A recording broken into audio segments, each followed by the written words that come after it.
Hello artists, once your background has had a chance to dry, then it's time to use my watercolor paints. And depending on what school you're at, you might have different kinds. Like it might be a praying metallic paint, which looks like this. Or it might be one of these. The metallic paint needs a little extra encouragement. So we add water like normal, and when you stir, sometimes you have to scrub just a little bit more to get some of that good color on your brush. Do not put the metal in the paint. We are not digging it out like a spoon, just the hair touches. So sometimes you have to give it a little extra stir. Like on the praying paints here, add the puddle and then a little extra stirring to wake up that paint and get some of the color on the end of your paintbrush. So I traced my dragon with gold because I wanted it to be gold.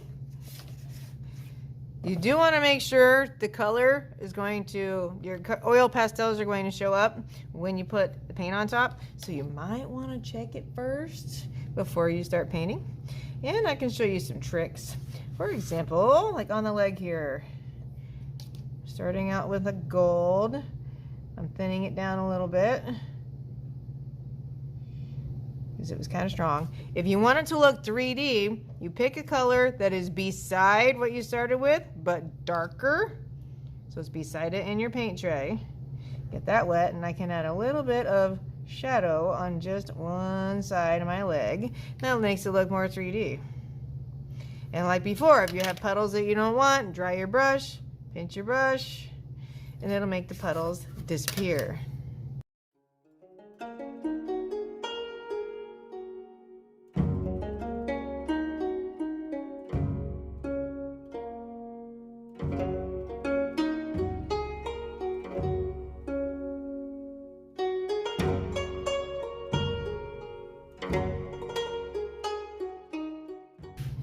And some of you drew your dragons so they'd have more than one color.